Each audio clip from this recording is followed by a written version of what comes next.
If we're going to do this thing, let's do it properly. I just allow Google find devices, I guess, or no. When they ask for permission, I sometimes say, and if they have to ask for permission, maybe they Mm. shouldn't get it.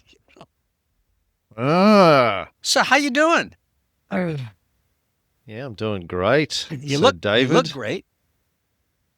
So do you. Well, thank you. How old are you now?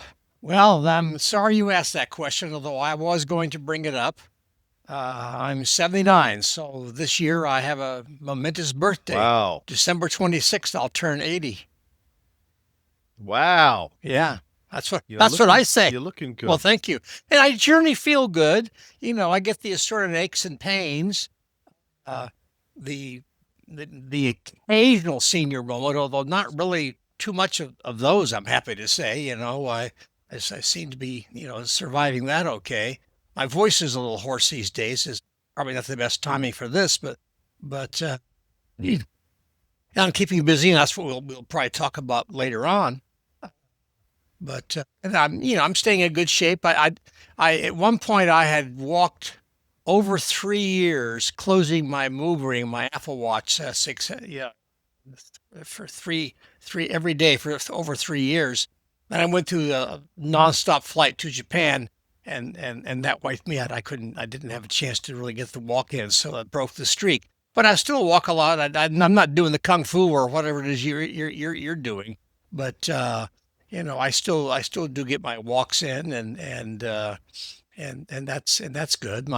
I always joke that a few years ago I was seeing a young professional woman, on a regular basis, and Edna was, not real happy about it, but what can you do? And then one day the young woman said, "Well, I'm sorry, but I don't want to see you anymore." And normally that would be cause for alarm if you're a guy, but it happens she was my cardiologist, and she, after 2 years of testing, because I had some symptom which we think was just a muscle pull, they decided my heart was fine and I didn't need to keep doing this. So that was good news. But you were going to say she was your proctologist, but okay. Oh, I wouldn't want. You're still seeing her. Right, right. I would feel bad for anyone who had to be that. So it turns out you can survive into old age on a diet of whiskey. Yeah, well, speaking of young women, I'm cavorting with an 18-year-old right now. That would be my medication, which is 18 years old. Hmm. No, normally I wouldn't take a dose of medication quite this early, but in keeping with our grand tradition, I thought it might be appropriate. You thought you probably would need it in order to talk to Well, me and yeah, if I'm get going to through have the to night. put up an hour and a half or so of camera, I better be well fortified. And by the way, how's Chrissy and Fox doing? They're doing great. Chrissy's still asleep, although I did ask her to set an alarm for 7 a.m., which it's just clicked over, so she'll probably be up getting Fox ready to go to Kung Fu in an hour. Kung Fu, that's right. Yeah, they're doing great. Fox is 11 Oh my God. and doing 3 or 4 classes of Kung Fu a week. He's getting ready for another grading in about a month. He's excited about that. But yeah, no, he's doing great. We're all doing great. My older boys are nearly 25. One lives in LA now. He moved to LA at the beginning of the year. He said he was going for 2 weeks and would be back, and it's been 6 months now. And he says, I'm paying 4 grand a month rent here. I can't afford to come back. What I can't understand, Um, how the hell did Fox get to be 11? And yeah, that right. just boggles the He, mind. he I got up this morning and he said, "Why are you up so early?" I said, "I'm doing a podcast." I said, "Actually, it's with the guy that introduced Mummy and I." And he goes, "Oh, yeah, I've heard about that guy." I deny everything. No, I Yeah. if I had if I Um, had to make a list of things that I did that turned out to be good things, that would be near mm. the top of the list.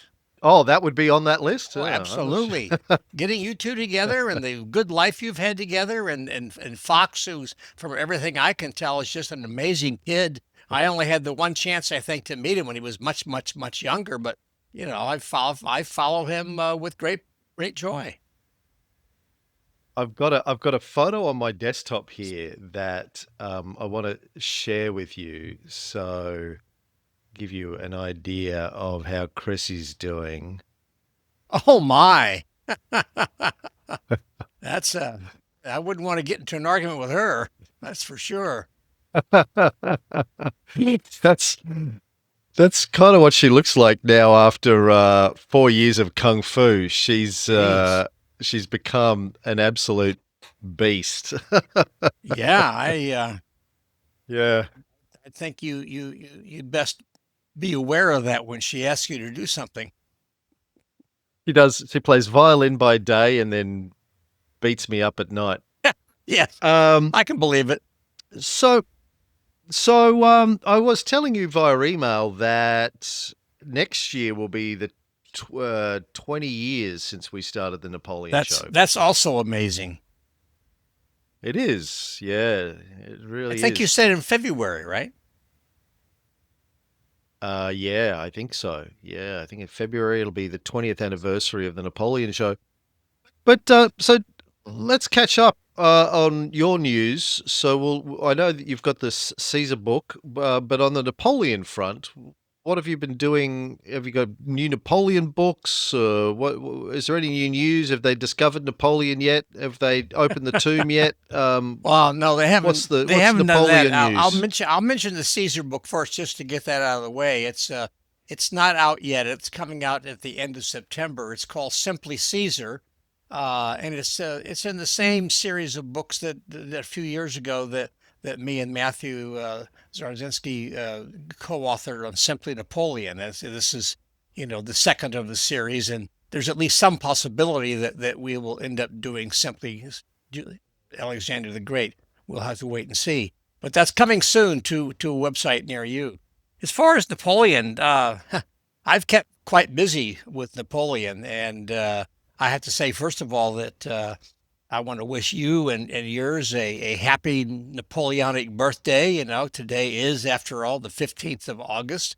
And I want to wish a happy birthday to my ex-wife Barbara, who her 78th birthday is today. And all the years we were together, I always had to be careful to toast her before I toast the emperor. But so Hmm. happy birthday, Barbara. Happy birthday, Barbara. Yeah, we just had a great International Napoleonic Society in Levallois, which is a near suburb of Paris, a very nice suburb, beautiful hotel, the Evergreen Hotel. And some of the evenings we went into Paris to see some of the sights, and then we had tours for the last 3 days. The mayor of the city gave me the medal of the city, which was always nice. And then we went to Montmartre, which is where Joseph Bonaparte's chateau was, and still is, although it doesn't look all that much like they used to. And the mayor gave a reception for us there, and we had inaugurated a plaque, a large plaque on the front wall of City Hall, commemorating some of the work that Joseph did diplomatically between France and the United States. And then and this was fabulous. They had this group of guys come in who capture, I guess is the word, uh, birds that have been disabled and have suffered injury or whatever in the wild, hawks and eagles and that sort of thing. And then they rehabilitate them. And then I was selected to be the one to release a hawk that was now fully recovered into the wild, and it had a shield over its eye, so it was quite calm. But the guy told me when he takes the shield off, I've got about 1 second if I want to live to get the bird up into the air. And so I'm still here, so I guess I did it pretty well. But that was really quite something. It's a wonderful program that they have, and I've never been able to do something like that before, and it's totally unexpected. Nothing to do with Napoleon. But for whatever reason, the mayor thought that would be nice to do because we had a very large crowd there, and so on. Uh, and then in November, we've got the next Napoleonic Historical Society meeting. We've got some good speakers already coming for that. I'll talk about one in a minute. And that's in San Diego. And It's a deep blue state, Democratic state. So I guess I'll go. I'm like a lot of people, even though I'm a citizen of the U.S. I get slightly nervous about going. Given if you've read my comments on Trump on Facebook, that there might be a ICE agent waiting to have a little discussion with me. But all kidding aside, I'm looking forward to that. I love San Diego, the city, and next year we're going to be in Bavaria and in Regensburg. Excuse my grab here. Uh, which is a very well-known Napoleonic city, and there's all sorts of things to do there. And so that'll be next July, and it should be good. And we just had our 22nd, International Napoleonic Society Congress, and I've organized all of them. I've been doing it for almost 30 years now, which is also kind of mind-boggling. But I'm already thinking about the 25th and where we'll have it because I'd like obviously to make that something exceedingly special, and then go on from there. So I keep busy, but they say keeping busy keeps you out of trouble, and that would probably take exception to that statement, but I I certainly enjoy it, and it does keep me active, and a lot of my friends, including you, are through my Napoleonic activities, and I look forward to seeing them in person, once or twice a year, and I always look forward to the chance to chat with you and for once actually get to see your smiling face there. In the old days, we didn't do video because it took up so much bandwidth or whatever. But Yeah. now apparently that's all changed, and I wish I had known. I could have looked a little bit better for my adoring fans out there, but what can I say? Too late now. Mm. Mhm. Cheers. So, in terms of Napoleonic um, news, how's Napoleon doing? Like the Ridley Scott film came out probably a couple of years ago now, which we weren't happy about at the time. No, And I have not gone back to watch it again. Like I've even the director's cut, I've stayed away from. I just can't I promised bring myself that I myself to. would, but like you, it's not necessarily something that I want to put myself through. And although there's always, hope springs eternal, Cameron. There's always the chance that they close some of the holes and gaps, transitions that didn't make any sense. How do you get from here to there? And by the way, what about the 3 years in between and so forth? So there's always the possibility that it can be improved, maybe not made good, but at least improved. And so maybe sometime when I have plenty of time and plenty of scotch on my hands, maybe I will make the grand effort. The good part about it is, unlike at a movie theater, if you get tired of it or oh, come on, I can't take any more. I'll watch some more tomorrow night. You can just put it on pause, and then come back to it. So my question was going to be in Napoleonic circles, what has been the response generally from what you've heard to the film? And second part is, did the film do any good for Napoleonic awareness in on the global stage, or was it negative or neutral? People show more or less interest in Napoleon as a result of Well, Ridley's the, film. the first part of your question is the easy part. I have yet to talk to any Napoleonic scholar or aficionado, any of my friends, anyone that maybe I meet for the first time that has anything truly good to say about the movie. Now, you may recall I pointed out there were some good things. The first part of the movie, going through the revolution and stuff, actually wasn't bad, and they used legitimate music from the period, and it began to make me think, well, maybe this isn't going to be so terrible, and then it hit the fan, and it never recovered. Uh, Mm. so I've heard people say more or less what I say, and some of them even more negative than I am, and I'm pretty negative on the movie. Uh, as far as the second part of the question, uh, that's a little more difficult to answer because, technically that would require some polling of some kind, even at the conference, raise your hands if you more favorable toward Napoleon or less, but the people who were at the Congress are already, for the most part, favorable toward Napoleon and had been for some time based on the research and the readings and so forth. And so one bad movie is probably not going to change their opinion very much. They're more likely to blame the movie than to blame the emperor, I would Mm. have to say though that just as a matter of logic, that it would certainly increase interest in Napoleon amongst the non-Napoleonic scholars, amongst the general public, if you will. It was like Gladiator and other movies before. It was meant to be for average people, not for historians as such. And I think, and I have seen some information on this, that people who didn't know a lot about Napoleon, who saw that movie, probably didn't have as bad an opinion of the movie and therefore of Napoleon uh, as people like us who know where the big mistakes in the movie were made and it drives us crazy. Uh, so I'm going to guess overall it probably certainly increased interest in Napoleon because it got a lot of publicity. At Ridley Scott and Joaquin Phoenix, these are big names, and because of the controversy and a lot of people writing and talking about it, uh, I'm going to guess it was an overall plus, not among historians but among the general populace.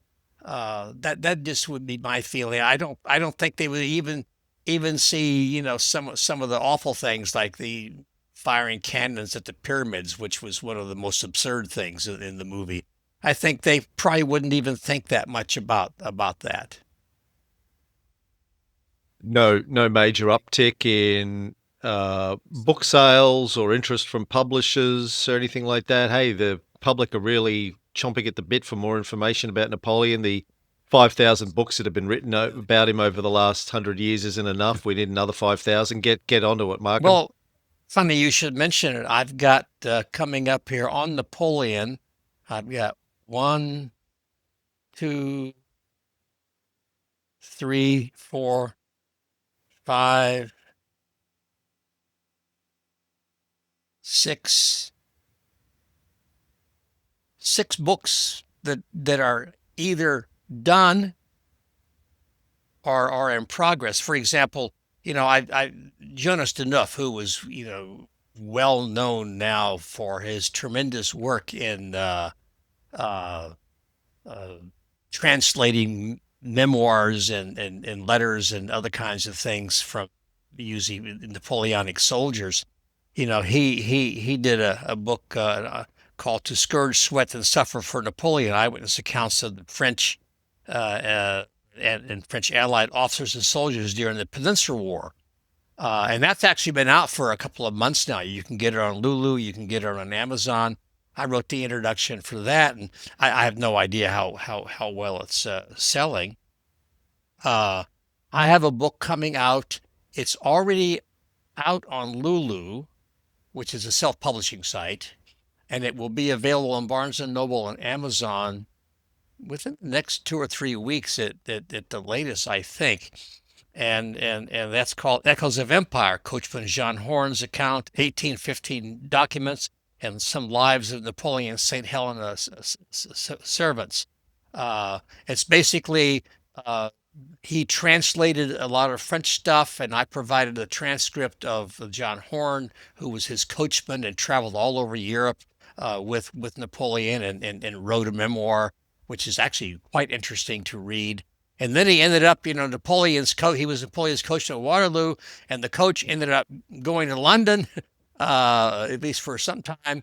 and they brought John Horn over and had him give tours and lectures and so forth, which was, Wow. kind of interesting. So it's a it's an interesting book. It's been many years since it was published. It is on Google Books somewhere, but this will be coming out pretty soon. And I, of course, urge people to buy a book like that in particular, and Jonas's books as well would be good for libraries. So if you have a university, a college library in town, or even the public library, uh, if you were to, it is not that much money, buy one of these books and put them in a library, so more people have access to them for free.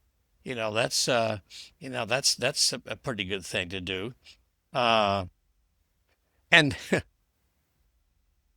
I got to tell you a story of another book that's coming out. I just wrote the intro for this, but I was born, I don't know if you know this, I was born in Waterloo, Texas, which is what No, I didn't know that. that's what Brilliant. I was born in Austin, Texas, but its first name was Waterloo, Oh, Texas.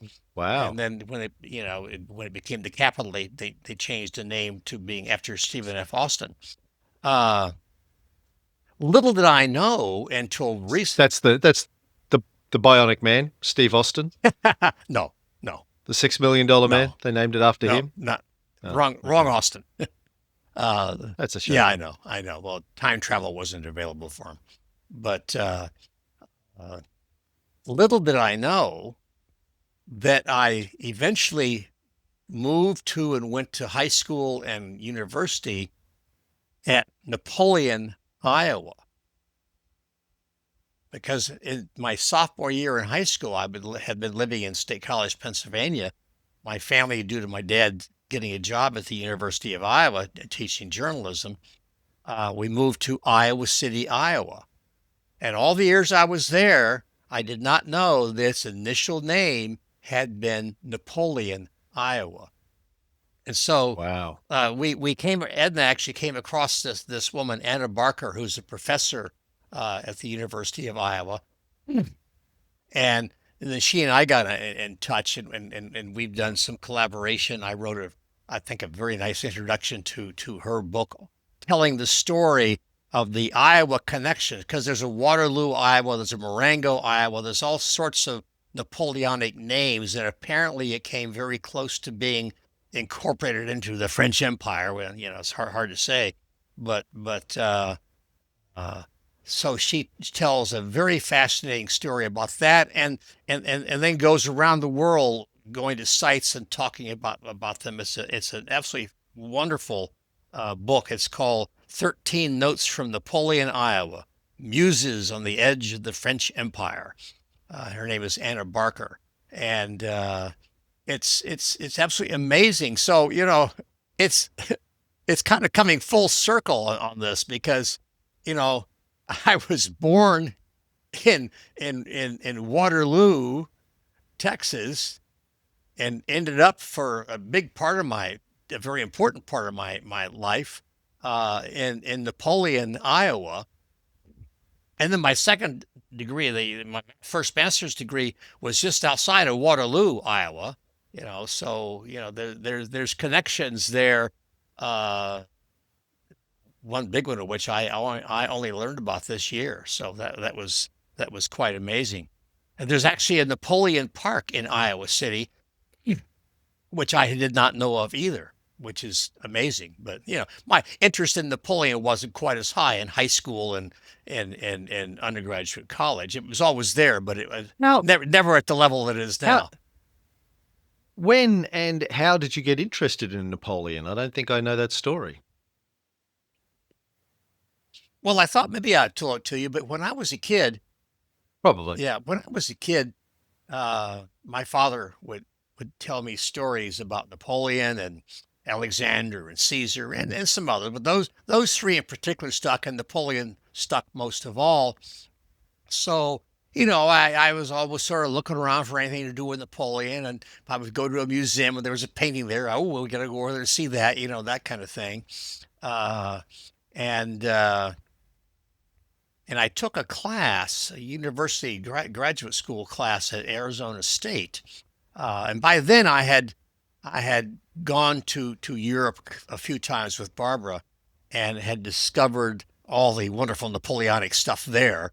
And also had discovered that you could buy Napoleonic antiques, including some that were small, like my snuff box collection, that you could take home easily and you could actually afford. They weren't super expensive.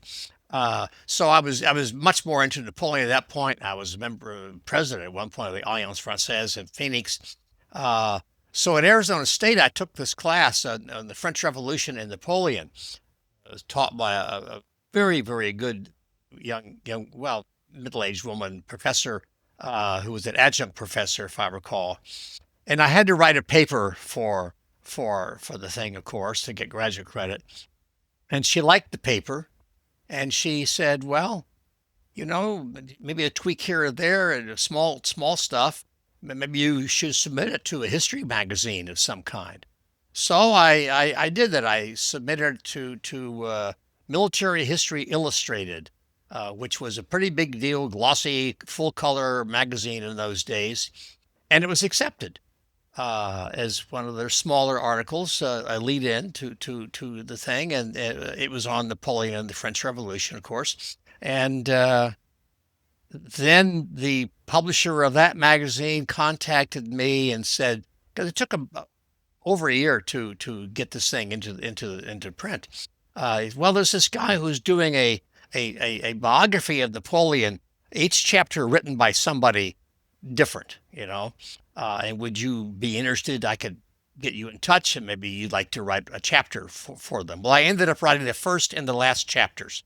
I ended up writing a chapter on his rise to power, uh, and a chapter on the 100 Days in his St. Helena, basically, and his legacy. Uh, and so that was called Napoleon: The Final Verdict. This is in the 1990s. And then that publisher said, "Well, we know somebody else here who would like uh, to have someone write a good standalone biography of Napoleon, and would you be interested in that?" Well, yeah. So, That so this was quite late in life. You were like middle-aged when you Yes, started writing about yeah. Napoleon. This would have been in the mid '90s, so let's see, that would make me 45 years old or something along that line. And we started in 2006, so it was only a decade before we started doing the show that Yeah, you started doing this. exactly. Oh, Yeah, okay. yeah. It was in the How old? it So, was in the how old would you have been in 2006? Well, it was in the '80s that I started really getting into Napoleon collecting, but it was in the late '80s and early to mid '90s that the writing stuff began. The paper was published in '89, and then it was after this, so 90, 92, 96, and so on. Well, let's see. I would if you You would have been 59. Yeah, Yeah, yeah, I suppose so. yeah, You yeah. better I'll be 55 this year, so you're only a few years older than me, than I am now. well then, but That's now I'm a lot older than you. Of course, you're no, it's just funny because, just to think that you were around about my age when we started the show. Yeah, yeah, that's really quite something. But so anyway, there's that book. I've got another book that I actually was working with a publisher, but it seems to have stalled a little bit. Called Napoleon's Guns and Artists in Egypt, which is the journals of Alexander Berthier and Charles Norrie. Uh, I'm working on a book just beginning, documents from the 100 Days, posters, proclamation accounts, and the Bulletin of Laws, just to give an idea of what kind of things were being done officially, if you will, during Napoleon's 100 Days. Uh, and then I've got a biography of Napoleon that I want to do. It's a major revision and expansion of the first biography that I did, Napoleon's Road to Glory, back in the '90s. The one I just was mentioning. And in the meantime, I've had some translations done. The Road to St. Helena, which is a book I'm very proud of, has been translated into Spanish. It'll be coming out any old day now in Polish, and it should come out this year in Romanian as well. So, It's kind of nice to see things in different languages. But like I say, it keeps me busy. Keeps me busy. People say, "Well, what do you have a job?" Oh, I'm retired, but I don't necessarily. Other than I do sleep in a little bit, I will admit that I stay up late, and so in the old days I would stay up late to write, and then I'd still have to get up and go to school and teach. Now if I stay up late, I can sleep in a little bit to make up for it, and my body appreciates that very much. But I do keep busy.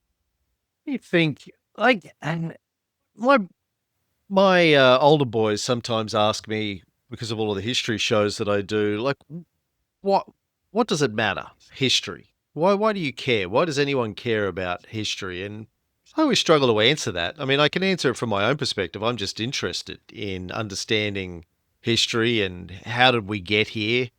What were the stories that got us to this point, and what can we learn from that and use it to help try and better understand what's happening today and what might be happening in the future? Because I argue that human motivations and ambitions haven't changed a great deal over recorded I history. agree. We have different kinds of technology now, but basically we're still the same.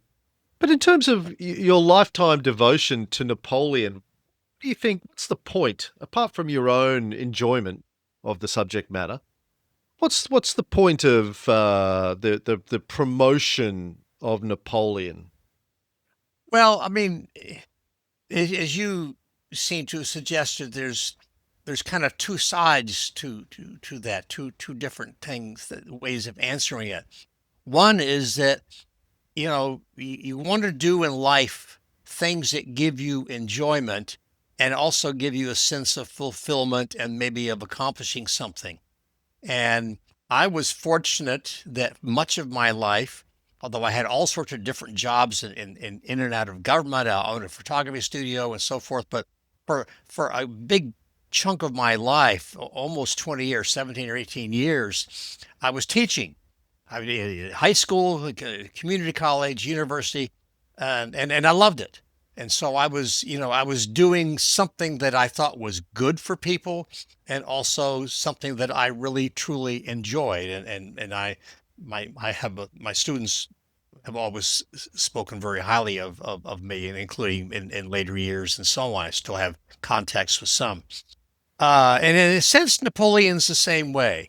I find him to be fascinating, as I find other people in history to be fascinating. Like I said, I just wrote a book or co-authored a book on Caesar, and maybe have one coming on Alexander. Uh, and I like history in general. Uh, but yeah, I enjoy reading about Napoleon and writing about Napoleon, collecting. My God, when you were here a million years ago, you did this 19-minute video, sort of walking around, hearing me talk about what the collection, is all about and what I have, and you wouldn't recognize the place now. I mean, it may have seemed like there was a lot of stuff when you were here, but my collecting is. I keep thinking I've got to stop. I have an enormous statue that I bought in Ajaccio, and it'll be shipped next week. I have no idea where I'm going to put it. I'll find a space.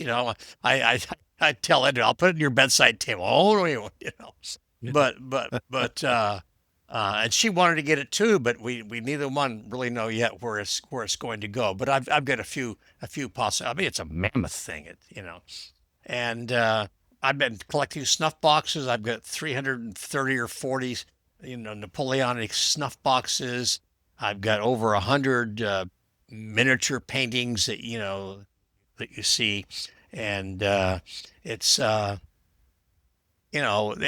it's a lot of fun, but it's also a lot of history, and I hope to get them into a museum someday. Uh, but back to but what's the point? Other than my self enjoyment, I think that much like teaching, if I can, if I can bring that fascinating story to more people's attention and give them more opportunities to understand that part of our common history, then I think I'm doing something good. And to take it a step further, and something you also alluded to, and I know you will agree with me, those who do not learn history are condemned to repeat it, or something along that line. And that's so very true. And we see that now. I mean, people like you and I who are historians can look at what's happening in various parts of the world, and we can see that the same damn thing happened, and in some cases not that long ago, and yet people don't seem to recognize at least a possibility of the direction that much of the world, including the United States, is heading in. So history is important from that standpoint, and so that's another reason we need historians, is to alert people to both the possibilities, because a lot of history is good. There's a lot of good things happen in history, a lot of good people in history, including, I would argue, Napoleon and others.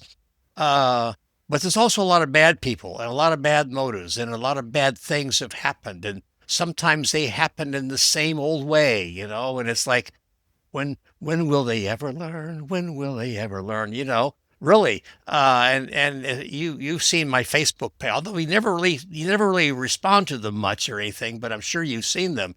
Uh, I have very strong opinions about the direction of politics in the U.S., and to a lesser extent in some parts, at least, of Canada. And so I use that forum, Facebook, to continue my education project, if you will. Uh, but Chrissy, Chrissy bans me from responding to any of your Facebook posts. She's like, leave David alone. well, I would think that a lot of times you would hit a like button, because I think, when it comes to something, I know we disagree on some American history and American politics, but I think we probably agree more on one particular person, in in particular, than we disagree. But I don't, the thing about you, Cameron, that I like, and you're hardly alone, but you're in an elite class. I can disagree with you, and we can have a civil conversation. We may each roll our eyes a little bit, but we can have a civil conversation, and we usually will find some common ground on something. And even if we don't, okay, that's Cameron being Cameron, that's David being David, and life goes on, and our friendship goes on. And I've got a few other people like that, but it's so much of today is marked by just the opposite. If you don't agree with me, you must be a complete fool and moron, and why am I wasting my time with you? And that's not See, I think that's not a good path forward. that's no, and I think that's a particularly American cultural attribute, because outside of the United States, I find that people generally are happy to have debates and disagreements at a purely intellectual level. It doesn't become personal. America has become, I think, over the last 30, 40 years, way more adversarial in that respect, where people can't have a polite disagreement, or even a vehement disagreement on politics, and it's spread beyond pure politics to vaccines and all sorts of Okay. social issues, this divisiveness.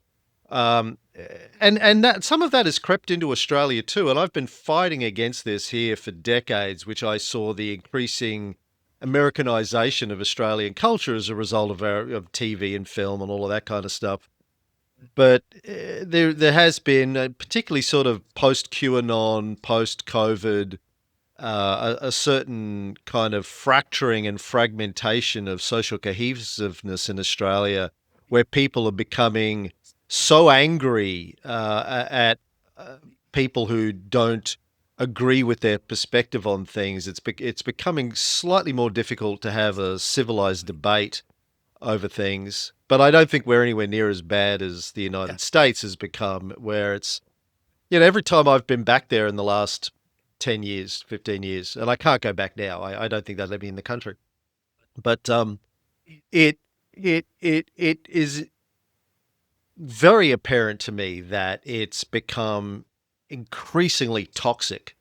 The cultural atmosphere to a point where it's becoming increasingly difficult to have an intelligent conversation with people Well, that doesn't end in just anger, I wouldn't. like deep I anger. don't know that I would go quite that far. I don't know that I would make it quite as uniquely American.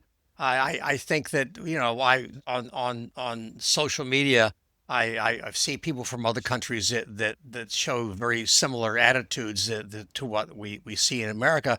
I do agree with you, however, that, and I wouldn't even go back 30 or 40 years. I think it's much more recent than that where it's really become particularly bad. Uh, I think that even though it started before Trump, I think that he's really augmented it, and I think the social isolation of the pandemic was also sort of a tipping point. I mean, it was moving in that direction, and certainly divisiveness and fragmentation and politics existed before the pandemic, before Trump. You could go back maybe to Nixon and certainly Reagan, where you started to see, people, Mm. being less and less able to relate to each other if they had different political opinions. But I also think that, and I think you'll probably agree with this too, social media, the advent, the explosion of social media has led to the fragmentation. Because now, before, if you went online, you could go to CNN, you could go to Fox, you could go to NBC or whatever. You get newspapers, you could watch television, and you were almost forced to be exposed to different points of view, because even a conservative outfit like Fox News would have some breadth of coverage, and occasionally they would actually have a liberal on, or whatever. But nowadays you get, One American News and Truth Social. You have even Twitter and Blue Sky splitting apart, so that Twitter is more or less left for the conservative side of things, and Blue Sky is more or less for the liberal side of things. Uh, you have Facebook postings can sometimes get absolutely vehement. Uh, and people are able, and I think it's more on the right, but it's on both sides to a certain extent anyway. People are able to retreat into a bubble where all of their friends believe the same thing that they do. And again, I think it's worse on the right, because they tend to more likely believe in conspiracy theories and anti-vaxxers and stuff like this, which is, very, very dangerous. When I see that, they're shutting down childhood cancer research, and they're cutting off mRNA, or whatever it is, the vaccine research, which is what helped us defeat COVID, because they were made available so quickly. You see stuff like that going on, and it's like, and who voted for that? I've got MAGA friends. I don't think any of them voted knowing that it would mean that the government would no longer fund childhood cancer research, or provide health, benefits for people, and help poor people in the world, and AIDS and research and so forth and so on. I doubt that very many people voted for that, but yeah, that's what we get. And you try to say stop. No, that's not right, and you get shut down. But the only thing we can do, Cameron, is keep trying. Is in my opinion. If you just surrender and totally withdraw, I think you are going to allow, in my opinion, the death of American democracy. And if American democracy goes down, then don't think that democracies around the world are going to be automatically safe. There's certainly MAGA elements in Canada. You seem to be suggesting there's certainly some MAGA elements, in certain areas of Australia. You know, they were once tiny and insignificant in the U.S. and they're not now. So, you know, shit happens, and we've got to try to stop it as best we can. And there's only so much I can do or you can do. You know, if Facebook reaches some people, but it's mostly most of the people who go to see what I've got to say are people who either like my Napoleonic stuff or they like my politics, and sometimes both. So I don't know how many. I know I'm getting through some because I get nasty comments, but generally speaking, I don't know how much of a bubble I'm in, whether I like it or not. Wow, yeah. Look, I trace the history of this um, social phenomenon in the United States back to Reagan aligning Yes. the GOP with the religious right, Yes. and then Roger Ailes Yes. when he went to work for Rupert, figuring out how to take sort of the combination of the British tabloid newspaper media, turning that into a cable network with Fox Yes. to really do an extreme polarization of the media to target the religious right, Reagan era religious right. And it sort of just blew up out of that. I mean, agree. as a I business agree strategy, totally. you've got to hand it to Roger Ailes Yeah. and Rupert. They were absolute Oh yeah. geniuses. Yeah. They really pulled it off. But that sort of what's the not yeah, the extreme Yeah. polarization as a business strategy led through. But the thing that fascinates me about you, David, Uh-oh. is a number of things that's fascinated me about you. Now I'm in trouble. On one hand, you consider yourself, I think, on the political left, although I always argue I don't think you're on the political left. I think you're centre right, but you think of that as the left because that's what's considered to be the left in the United States. But from our perspective, from an Australian perspective, yeah, as I always tell people, even Bernie Sanders in Australia would be considered centre right. Like he's not even on the left in our country. Well, then you're Like, you're I don't know, nor do I pretend to know Australian politics that well, and certainly not at your level. But if Bernie Sanders is center right, then I well, centrist, but with a little bit to the right. But like he's not advocating for Marxist revolution like anyone who truly on the left wants to see more genuine socialism. Bernie's sort of a bit of a corporate shill, but anyway, the you on one hand you've devoted half of your life to the study and promotion of Napoleon, who for reasons that we both understand, basically declared himself dictator of France and a military dictatorship, which most people would associate with some sort of far right element. We see articles in the media from time to time trying to compare Trump to Napoleon, which is obviously laughable. yes. But so you admire Napoleon, who most people consider, a military dictator. On the other hand, you consider yourself on the left. So would you like to see Napoleonic uh, uh, dictatorship in the United States? Well, no, but times are very different. First of all, calling him a dictator is probably a little much. He actually had to be accountable to his council, and he had to be accountable to business interests and so forth. He didn't always get his way on some things, but he was emperor. He certainly did have a great deal of centralized power.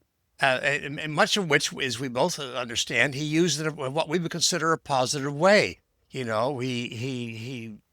brought freedom to the Jews. He he organized a better legal system. He organized a better economic and educational system. He used the power that he had to move things forward. He was by the standards of the day, he was a liberal. Remember, there was no true democracy in Europe at that time. The closest would have been Great Britain, which still had a king, but the king, had to deal with a parliament and so forth. But the Russians and the Australians and the Austrians and the Spanish, they all had kings who more or less, had total, or emperors who more or less had total power.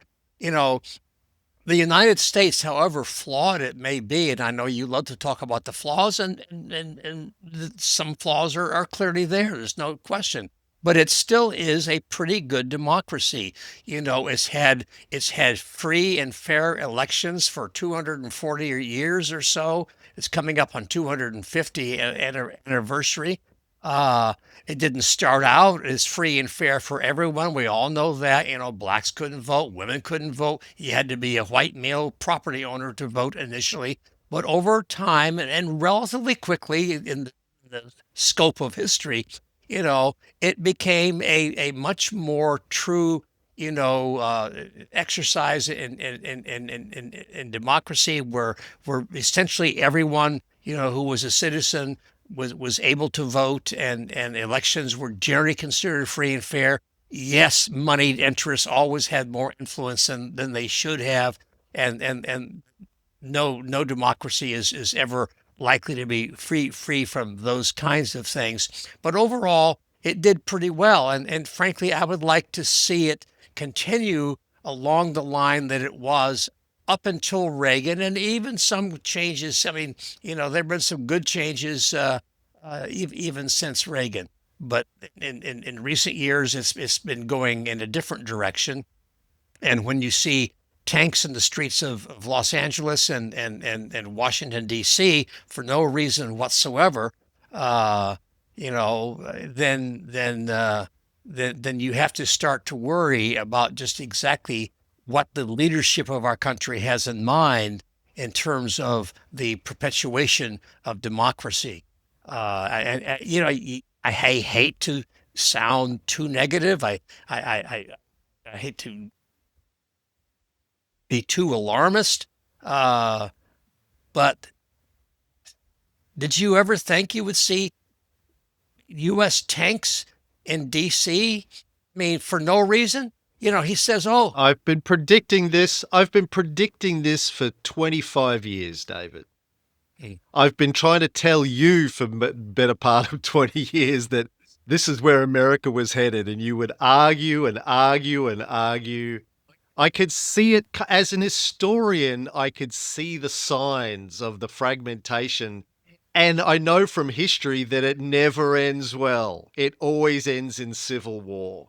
And the signs have been so evident to me as an outsider, looking at it objectively with a historical lens on it, that was the inevitable outcome of where this was leading. Unless somebody came along and managed to turn it around, and that's still possible, but increasingly unlikely, I think, that anyone can change the vector that it's headed on. well, There are just too many historical precedents that we can talk about till the cows come home, right? oh yeah, yeah. Well, yes and no, Cameron. I mean, excuse me. I mean, when Biden beat Trump, he managed to get things turned around pretty nicely. He appointed a whole bunch of very good judges. He got laws passed that were moving us forward on climate change and excuse me, electrification, and job creation. He passed a lot of important infrastructure, expanding Amtrak rail system, and so on. He got a lot of stuff passed through Congress that were moving us in the right direction. And had Trump not managed to win re-election, largely because of the price of eggs symbolically. I mean, so many people just voted, on inflation and other things and immigration, that was a big issue obviously as well. Uh, and he managed to pull off, frankly, a stunning victory. I think in part because America is still not ready to have a woman president, which is just absurd in my opinion. But I think that's one significant part of it. I think the perception that the economy was bad, even though by all economic indicators it was getting much better under Biden. And I posted this constantly.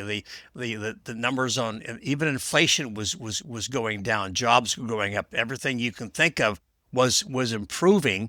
And even immigration was going down in the last 2 years or so of Biden's administration.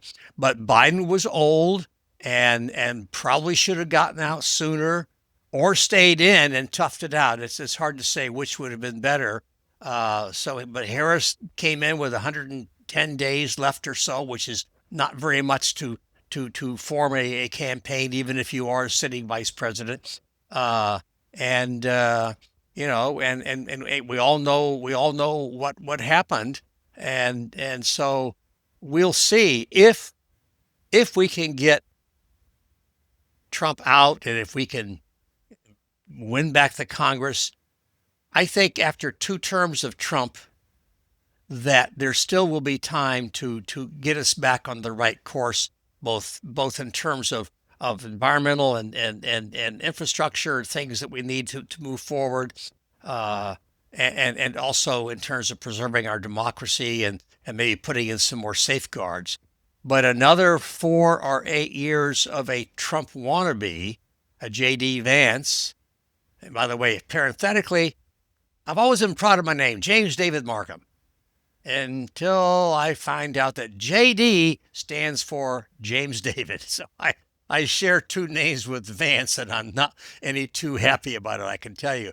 But I mean, if someone like him gets in and manages to stay in 4 and especially 8 years, between judicial appointments and other things, I really do worry very seriously about where American democracy is going. Now, as we said earlier in the podcast here, I turned 80 this year, so I don't know how much of the future I'm going to be around to see. I took a little test online that predicting your longevity, and it purported to. They had disclaimers. This is not real, but don't bet the farm on it. But it did also purport to have some scientific basis, and I had to inform Edna that according to that, I am scheduled to live to age 104. And she groaned massively when she heard that, of course. But I'm not counting on that. But I could have anywhere from 10 to 20 years left, I suppose. And if I have 10 years left, I'll see a good part of where what direction we're going to be heading in. Uh, but I will admit, my friend, and I feel good that you are safe down under, and I'm safe at least for now in Canada. I don't think much is going to come of the idea that he's going to annex Canada, but you never know. You never know. Yeah, I guess the difference, perhaps, between our views of what's happening in the United States is I don't think it's about Trump. I never have. I remember when, Chrissy and I first got together nearly 20 years Mhm. ago, you know, it was still um, the last years of the Bush two regime, and she was very happy when Obama got elected and Bush was out. And I remember saying to her at the time, "Wait till you see what comes next." You think Bush is the problem. Bush isn't the problem. He's a symptom of the problem. The problem is structural, and this is not going to get better. It's going to get worse. And I think the same is true of Trump or Vance. They're not the problem.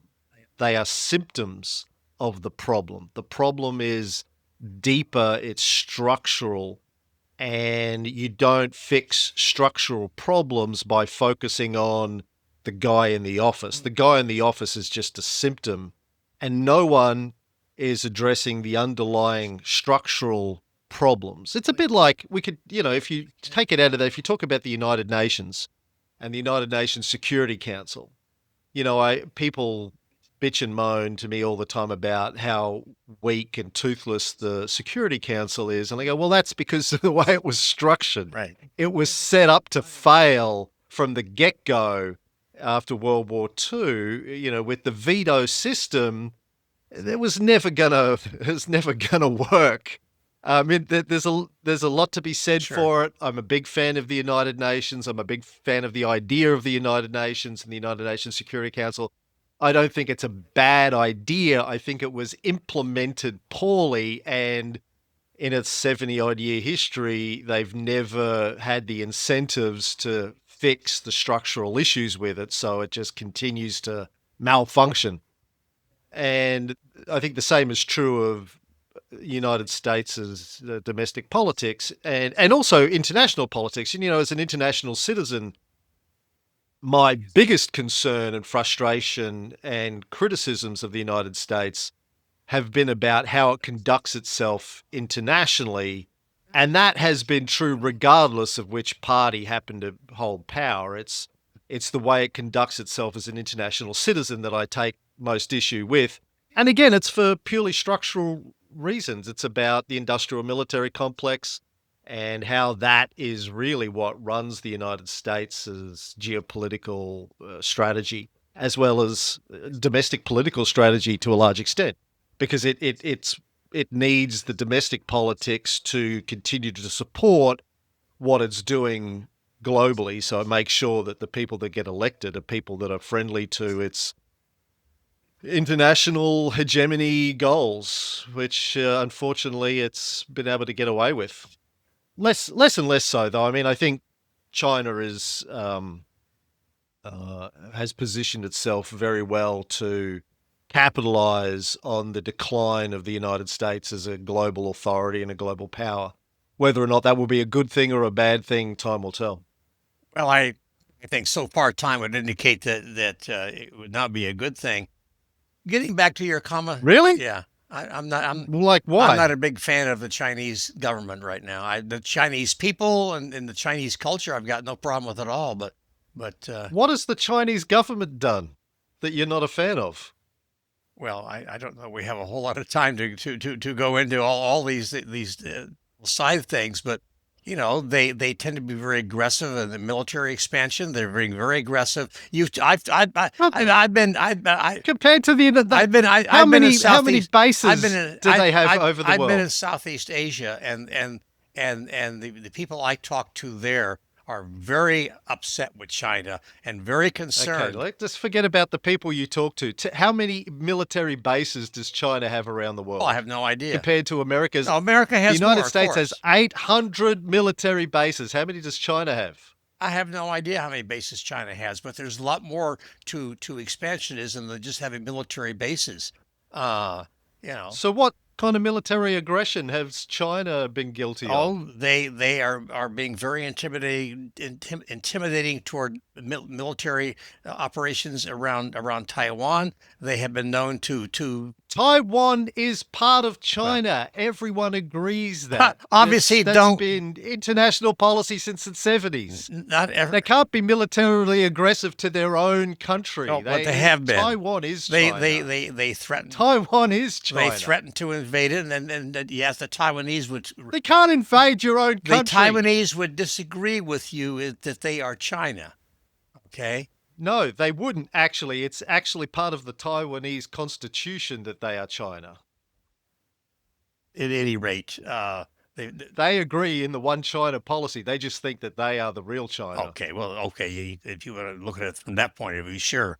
But The United States agrees that in the one China policy, always has done. Australia acknowledges the one China policy. Everyone acknowledges the one China they do policy. not acknowledge that Taiwan is not its independent self. They don't believe that China has any right to take over Taiwan. The fact of the matter is that the military forces of China are expanding, and they're becoming more aggressive toward other ships in the South China Sea and elsewhere. And you hear about this all the time. Anyway, getting back to American politics, so you were saying, when Obama, was elected, that Chrissy was very pleased, and you said, "Don't worry, it's going to only get worse." Yes and no, because yes, it got worse when Trump was elected after 8 years of Obama, but then it got better when Biden was elected. And if Biden's legacy had gone forward, you would not be seeing tanks in the streets. You would not be seeing efforts to rig the elections. You would be seeing more movement toward protecting voting rights, and appointing more judges who will protect democracy, than you're seeing now. So if Democrats can come back after this last 4 years of Bush, of Trump, assuming that he leaves office. He tried not to once, and he may very well try It's a not big to. assumption. He may not to try not to again. So He can't afford to. yeah, What I've been arguing, he can't afford to leave office. He knows what's going to happen if he leaves office. Like he barely kept himself out of jail the last time he left office. If he leaves office again, it's a bit like the analogy that I use for our audiences all the time. It's Caesar crossing the Rubicon. I mean, Caesar knew what was going to happen if he did what he was supposed to do and give up his command in Gaul and go back to Rome as a private citizen. He knew what was going to happen, and he couldn't afford to let that happen. So, he rolled the dice and crossed the Rubicon. And I think Trump knows what's going to happen if he ever leaves office. He can't afford for that to happen. And he's not unintelligent. I mean, we can argue about how his brain works, but he's not a stupid guy, no. and the people around him aren't stupid people. So he understands obviously the implications if he's not in power, or friends of his aren't in power. So I don't like the way that this plays out from Well, here. I agree. Although I will say the Supreme Court has given him such broad immunity. Anything he does in an official capacity is legal, and that makes it a lot more difficult for any federal charges against him for what he has done, when he was in office. Now, if he's violated state laws, that's a different thing. That's not covered by that immunity, and also if his successor were to pardon him, it wouldn't protect him from state or local charges. But I agree. It's if he stays in power, or they play some trick where he runs for vice president, and so on. I don't think constitution that would pass muster, but he hasn't paid that much attention to the Constitution so far, so why would he start now? Yeah. I think that there could be problems, but I think I have enough faith that he will end up having to leave office, that he will not be able to stay. I don't have as much faith that we will elect a Democrat, and I'm not convinced that will happen, although Trump's numbers are getting more and more underwater, and we may very well do quite well in the midterms. On special elections at the state and even federal level, and Supreme Court level, as state Supreme Courts, the Democrats have done very well. But that's not a predictor of what will happen in the next main election, which is next year. We'll see. Traditionally, if there's any problem with the popularity of the president, they'll lose the House of Representatives. And so we may very well take back the House. You're assuming there will be midterms. Well, that's, again, the hope. The assumption. Yeah, I think that's a big assumption. I agree. The assumption I make is that it's likely there will be midterms, not that there will be midterms. I mean, that's how worried I am. I'm not prepared to say it's a definite go. You know. But getting back to like you know, the partisan viewpoint that you have, I think, is part of the issue with the United States. You think things were great under Obama and Biden, not great under Bush and Trump. And it's that kind of partisanship that I think is essential. I think, I love you, but I think you're part of the problem. That kind of red blue partisanship is the issue in the United States. What I'm trying to say is that it's the structural issues that brought Trump and MAGA into the position of power that they hold. And the structural issues weren't fixed by the Obama administration. They weren't addressed by the Biden administration. When the Democrats are in power, they don't address the structural issues that are the problem in the United States, because at the end of the day, the Democrats are run just as much by the industrial military complex, corporate power, as the Republicans are. They have slightly different goals and they're slightly more progressive in some areas, but they don't address the underlying structural issues of late stage capitalism, which is what the United States is suffering from. And those structural issues, even when you have Democrats in power, just continue to get worse because they don't address them. And the Democrats, people like yourself, unfortunately, let the Democrats get away with it and turn a blind eye to it because of partisan politics. You're all happy and you won't criticize anything the Biden administration does. You won't criticize anything the Obama administration does, because if it's the blue team, they're the good guys. It's this good guys versus bad guys mentality, which I think is part of the problem. That is the core issue: is my team versus your team. Well, we're getting low on time, but I have to disagree with you. I'm critical of the Democratic Party, and I've been critical of Biden and of Obama on some things. Sometimes I criticize the Democrats because they get so woke, if you will, that they ignore the needs and feelings of working class Americans, which used to be the core base of the Democratic Party. Under Biden, he tried to get some changes through to be more promotive of democracy, but the Republicans in the Senate would block it because of the filibuster. You can get some things through in what's called a reconciliation process for a budget. Some budget items through without the filibuster being usable. But for most things, including the infrastructure bill, they had to tailor it in such a way that they could get the 7 or 8 or so Republican senators to go along with it so they could hit that 60 vote threshold and pass it over the objections of the other 40. So it's sometimes just because there's a Democrat, or for that matter, a Republican in the White House, it doesn't necessarily mean that they're going to get their way completely unless they have really big majority, and especially in the Senate where they have the filibuster rule. So, again, if Kamala Harris had been elected, and let's say we had eight years of her, there's a very good chance things would be a lot better than they are now, and they will be if we continue to have MAGA people in power. And to deny that is to deny reality. To say that it doesn't matter if a Democrat or Republican is in power is to ignore the huge differences in what they did.